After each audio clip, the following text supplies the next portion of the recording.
I'm an entrepreneur and a marketing manager. Two of my friends in America have converted watching YouTube videos of you. One of them a Christian, one of them an atheist. One of my friends presented me with how to deal with an atheist DVD of yours, which I did watch. But that didn't answer my question. And I've asked this question to a lot of people with no satisfactory answers, a lot of intelligent people.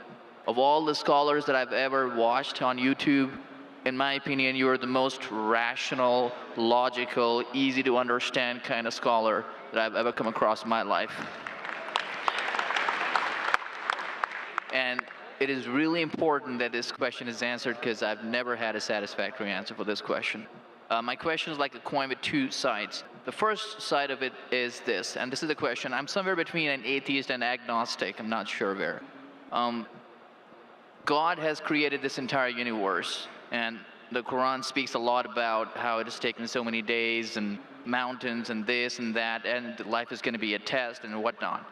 My question is, way before God decided to create this entire universe, before he decided to put human beings, before he decided to send Prophet Muhammad or Adam and Eve, way before he even planned about doing any of this, he knew the end result of it. He knows in the end he will be disappointed by certain people and he will throw them in hellfire. He knows they will be burning. He knows they'll be tortured, and that is when they'll be repenting for what they've done. Way before he created the entire universe, he knows the outcome is gonna be bad. It may be good for certain people who are in heaven, but he knows that he can save those people from being in hell, way before he even decided to go ahead with the creation. Yet he decides to go ahead with it, with all his godly logic. Why would he want to do that? The question, if I can just put it in this manner, how can God be so sadistic that he would actually go ahead with a plan which he knows is going to end up in that manner? That's the first side of the coin. The second side of the coin is, for some reason, if I believe that, okay, God is almighty and he understands everything is great, God is great, why is God insisting in the Quran that look at the mountains, look at the protons, the electrons, this and that, everything is so synchronized, how amazing I am? Why is he forcing us to find his creation amazing when it is a piece of cake for God? I mean, he just had to say kun and it was done. Then why is it a big deal if God has made this entire universe which is so amazing? Because for God it's nothing. So I should not be really amazed at his creation. He can do much more than this. So I do not understand why he wants us to respect what he's done or find it amazing what he has done.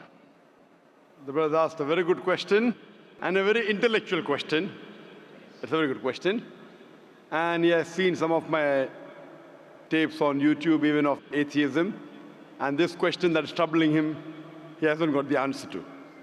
The brother asked the question that Almighty God knows everything before he created the heaven and the earth, before he created human being. Even if one person goes to he could avoid that. Hell, he could have avoided that. I mean, he could avoid being disappointed. Of course. I'll reply. The brother said, even if one person goes to hell, it is as though God would be disappointed. Now, coming to your question, I started a school.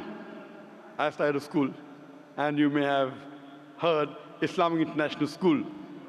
If a teacher takes an examination, if she is just, while she is giving the examination, she writes in the maths paper 2 plus 2 is equal to how much? The student in front of her or him, the teacher, writes 5. She can very well tell the student, change 5 to 4. Would it be just on the teacher during the test and examination to correct a student who's writing a wrong answer? Right, but if she has an option